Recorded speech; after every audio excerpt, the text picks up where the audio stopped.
Pemirsa, sudah seminggu berlalu, Capres-Cawapres melakukan kampanye terbuka di berbagai daerah. Pasangan Anies Baswedan Muhaimin Iskandar mengkampanyekan tentang keadilan dan kedamaian. Sementara Prabowo Gibran mendorong kampanye makan siang dan susu gratis.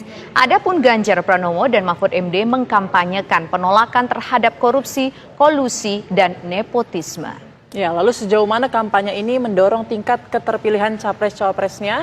Lalu siapa pula suaranya yang melejit dan siapa yang cenderung stagnan dalam survei terbaru? Dan untuk membahasnya telah bergabung bersama kita pakar politik yang juga Direktur Eksekutif Indikator Politik Indonesia, Burhanuddin Muhtadi, kemudian Direktur Riset Poltreking Indonesia, Arya Budi, dan juga Direktur Eksekutif Parameter Politik Indonesia, Adi Prayitno. Selamat sore, Bapak-Bapak. Sore. Baik. Selamat sore, Mbak.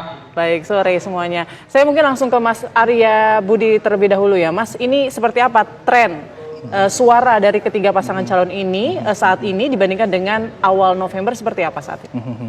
Jadi kita survei terakhir itu awal November ya, itu periode sebelum kampanye dimulai ya, secara resmi dimulai. Nah, angkanya memang terjadi peningkatan di pasangan Prabowo Gibran ya, naiknya agak lumayan sekitar 9,5% dari 30 lompat langsung ke 40 sekian. Kemudian stagnan di Ganjar dan Mahfud, itu angkanya masih sama seperti awal September sebelum ada deklarasi cawapres dan pendaftaran, itu sekitar 30-an% ya. Sedikit turun sebenarnya dari 31 ke 30, tapi secara statistik itu stagnan. Nah, naik sedikit juga di pasangan Anies dan Muhaimin, itu naik sekitar 6% dari 18,4 ke 24,4%. Nah, jadi itu peta sebelum kampanye dimulai, tetapi itu peta yang sudah memperjelas tiga pasangan karena setelah pendaftaran dan deklarasi capres-cawapres di awal November. Nah, kita belum tahu sebenarnya apakah kemudian treatment 1 minggu ini mampu mengubah peta elektoralnya. Nah, itu kita juga sedang melakukan survei, nanti mungkin bisa kita sampaikan juga ke publik. Tapi peta sementara yang kita punya secara agregat nasional ya, karena basis-basis pendukung itu kan juga terkonsentrasi di beberapa wilayah, terutama di Jawa, dan jika di zoom in lagi ada 3 Jawa yang besar ya, Jawa Barat, Jawa Timur, dan Jawa Tengah.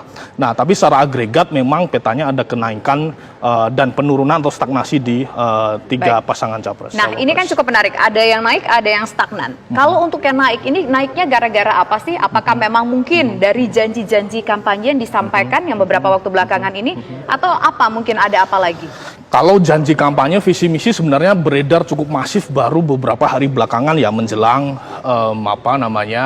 kampanye terbuka. Nah, sementara survei ini dipotret sebenarnya praktis tidak lama dari pendaftaran. Jadi waktu itu jika kita cek sebenarnya ada efek elektoral dari cawapres. Di sisi lain juga ada langgam politik yang berubah dari masing-masing pasangan. Misalnya Ganjar Mahfud kemudian menyetel musiknya cukup berjarak dengan Jokowi misalnya. Kemudian sementara dari Prabowo itu semakin mendekat dengan Jokowi. Misalnya ada Gibran di sana. Nah, pemasangan cawapres satu sisi, tapi kemudian kontestasi narasi yang kemudian dimainkan juga mampu mengubah peta elektoral. Maaf Mas Arya, tadi Prabowo Gibran di awal November itu sekitar 40%, kemudian meningkat menjadi berapa?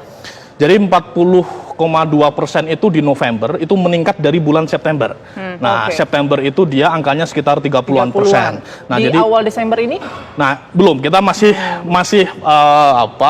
mencoba memotret itu. Nanti kalau sudah ada hasilnya tentu kita sampaikan. Tapi kisarannya naik berapa? Menyentuh 50 mungkin atau kira-kira? Nanti kita